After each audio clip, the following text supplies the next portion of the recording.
Wow. Thank you ya semuanya. Betul tadi gue surprise banget sama Shawn Mendes. Mana tadi Shawn Mendes? Iya. Nih gue mau ngasih info. Gue pernah ketemu Shawn Mendes waktu gue lagi di Amerika. Sayangnya gue belum kenal lu. Kalau gue tahu gue kesalahin dah Shawn Mendes. Dia aslinya putih tinggi banget, bener-bener kayak tiang listrik beneran. Gue seketek kayak jangan nyampe gue beneran. Makanya gue mau foto tuh ragu-ragu soalnya gue kelihatan bantet banget gue. Jadi cukup ngeliat dari jauh aja Shawn Mendes, yang penting udah pernah ngeliat mukanya ya. Ganteng sih emang ya. Oke, jadi selalu seperti ini. Ketika gue minta orang untuk datang ke atas panggung dan menyebutkan impian-impian mereka cuma sebatas saya pengen jadi dokter, saya pengen jadi polisi, saya pengen jadi bla bla bla, saya pengen jadi bla bla bla. Tapi mereka nggak pernah yang namanya mengexpand, memperbesar, memperluas impian mereka. Ketika gue ditanya, Wira cita-cita kamu mau jadi apa? Kebanyakan orang bilang gini nih, cita-cita gue bukan mau jadi istri lo ya, sorry.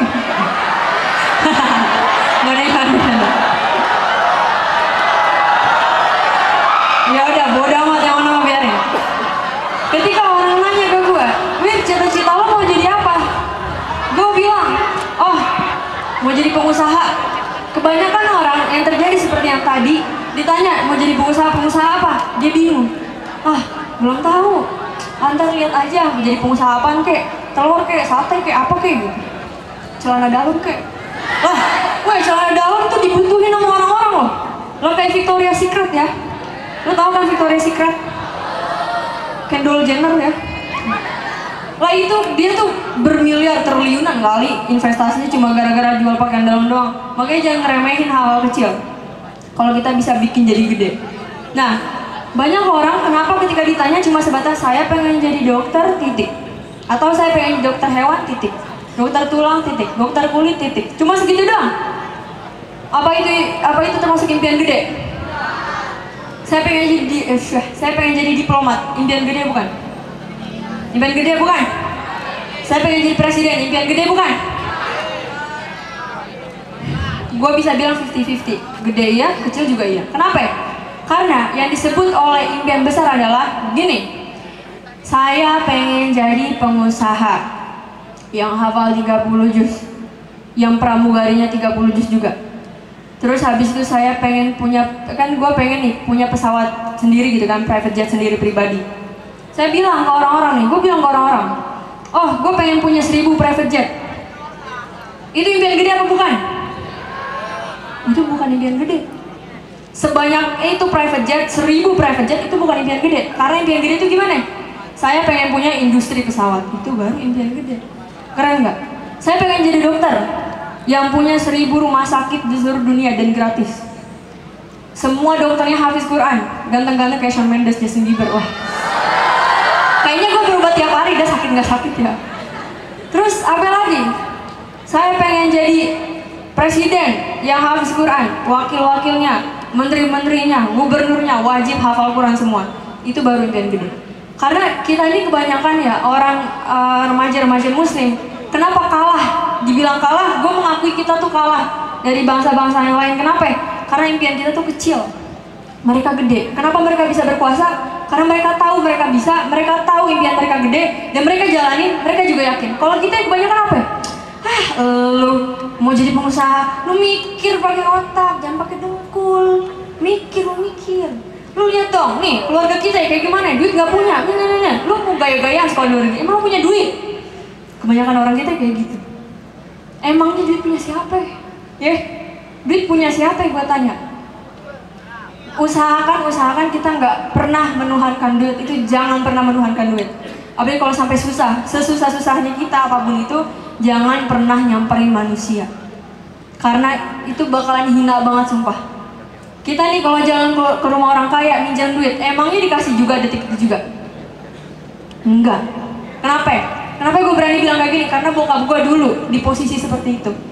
Ketika bokap gue belum mengenal Quran, ketika bokap gue masih jauh dari Allah, bokap gue dulu seperti itu, jalan keliling kesana kemari, nyari rumah orang kaya, ngetok itu orang kaya, udah kayak orang hina banget, sehina-hinanya dunia ini. Kenapa? Karena yang dia tuju adalah manusia. Kenapa kok manusia gitu loh? Manusia kan sama kayak kita, dia BO, dia kencing nggak sih? Ya nggak? Terus dia apa lagi? Dia makan, dia minum. Coba kalau Allah emang kayak gitu? Enggak kan? Maka bokap gue bilang ke gue, itu hina banget kalau kita sampai ngetok rumah orang kaya. Misalnya nih datang, ngetok pintu, tok tok tok. Emang langsung dibukain? Enggak. Emang langsung ditemuin? Enggak. Yang nemuin siapa? Pembantunya, asistennya, atau ajudannya. Terus ditanyain, permisi mbak, mau nyari siapa ya? Terus kita ngomong, wah kalau udah nya panjang tuh udah alamat minjem duit pokoknya. Apalagi tambah itu, lu ngomong apaan sih, lu gak jelas banget ya? Saya ini rumah sakit gini, itu hina banget. Terus udah mah kita ngomong panjang lebar, terus dibilangin sama asistennya, maaf bu, bapaknya lagi nggak ada di rumah, ntar aja ya, ntar sore. Oh iya nggak apa-apa. Dan di situ kita bersedia nungguin manusia, itu hina banget kita di situ, hina banget. Sementara kalau misalnya kita pakai waktu itu buat doa sama Allah, buat sholat ke Allah gitu kan, itu pasti waktunya bermanfaat sekali daripada kita harus nunggu orang kaya yang gak jelas didatengin apa enggak, dipinjemin apa enggak. Udah gitu kadang ada orang kaya yang lumayan jahat juga, kalau misalnya kita nggak balikin ada bunganya lah, rumahnya disita lah, digerebek lah dan lain-lain. Itu hina banget. Makanya kita harus berusaha jangan jadi seperti itu. Gue selalu doa sama Allah, ya Allah, saya pengen sekolah di luar negeri, saya pengen keliling dunia, saya pengen keliling dunia gratis pakai Quran yang saya pegang. Ketika saat itu gue masih proses ngafal Quran waktu itu, belum nyampe 15 juz.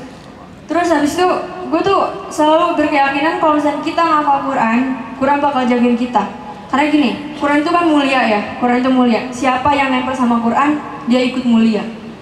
Quran itu tinggi derajatnya, siapa yang ikut Quran, maka dia bakal tinggi derajatnya. Dan itulah yang gue pelajari selama ini. Bokap gue dulu sebelum kenal sama Quran, hidupnya berantakan, ngutang sana sini. Terus polisi datang tiap hari ke rumah.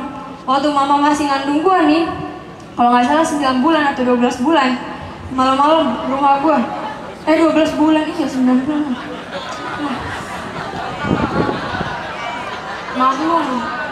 Maklum lapar. Terus didatengin rumah gue malam-malam kan sama polisi, mau ngambil bokap gue, mau ditahan gara-gara punya utang. Dan disitu sakit banget. Lu tau gak sih, gue tuh dulu miskinnya miskin banget, mungkin lebih miskin daripada kalian. Jadi rumah gue itu nggak pakai keramik, nggak pakai semen, pakainya apa? Tanah. Kalau hujan ngeblok. Jadi kalau dulu tuh gue masih kecil, kalau ngerampak pas diangkat udah tanah semua ada badannya. Karena apa? Saking miskinnya waktu itu. Terus udah gitu rumah kita belakangnya kebun dan dari bambu. Sehingga yang terjadi apa? Setiap malam ular lewat aja.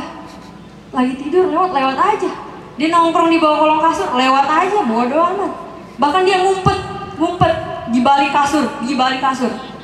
Nyokap gue pernah nih, waktu itu lagi malam pertama juga lagi, ngeselin banget ya. Abis nikah, ini gue kasih tahu kalian semua nih, abis nikah ceritanya. Ini kayaknya ceritanya kayak gini nih.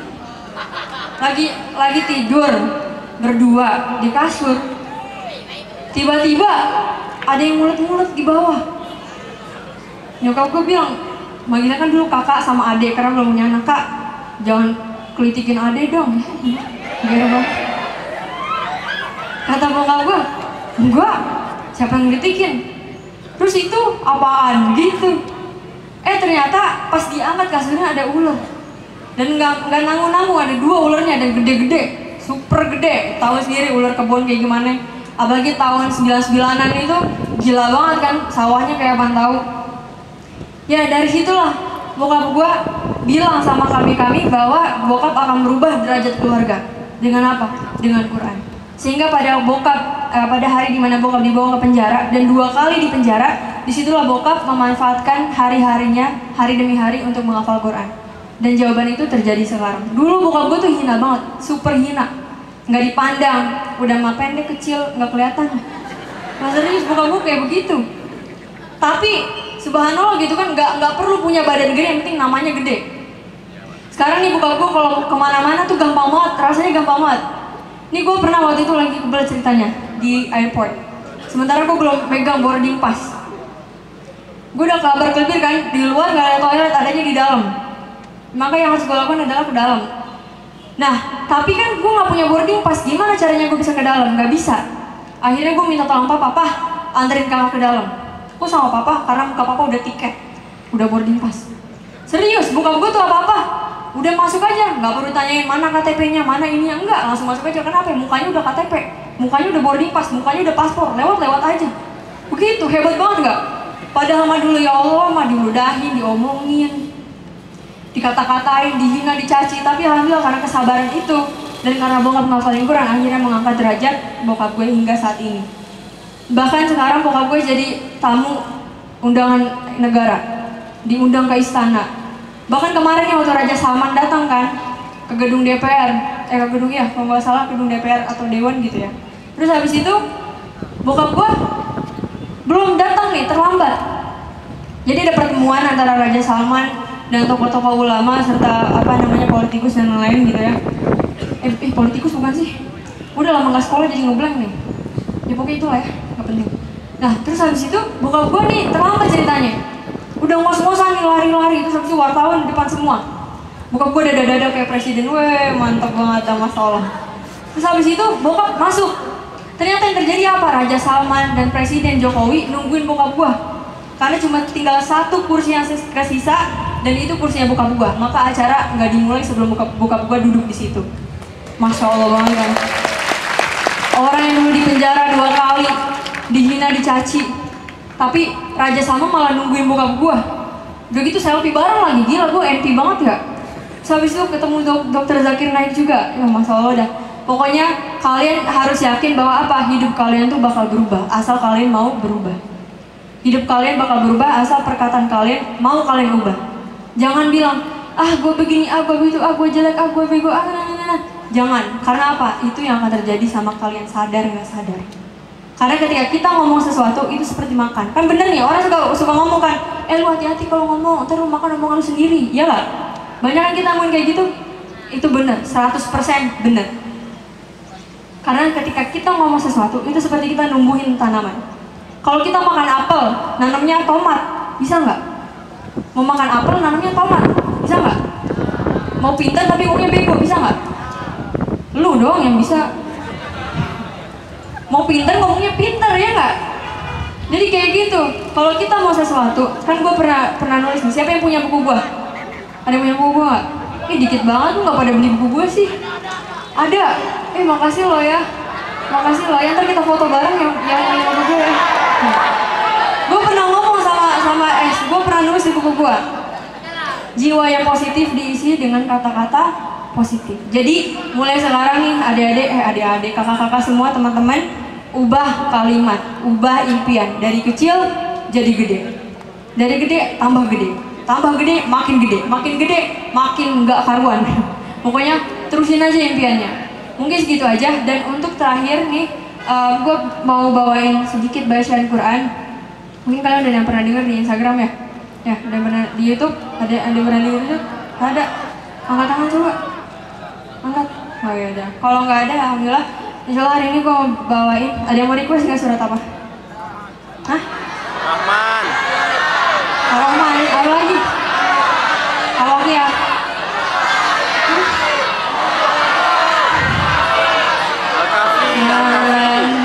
Yang gampangan aja lah ya, yang paling simpel Ar-Rahman aja lah ya.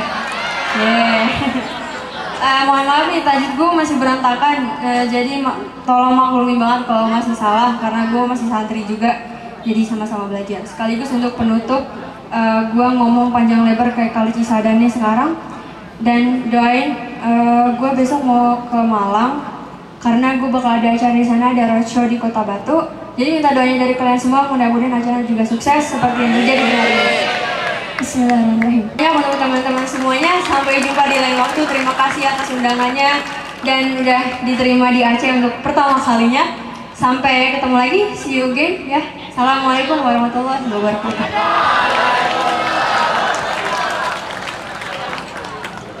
Mau foto dulu boleh nggak? Gue selfie aja dari sini, terus lu pada dada-dada sendiri ya. Oh.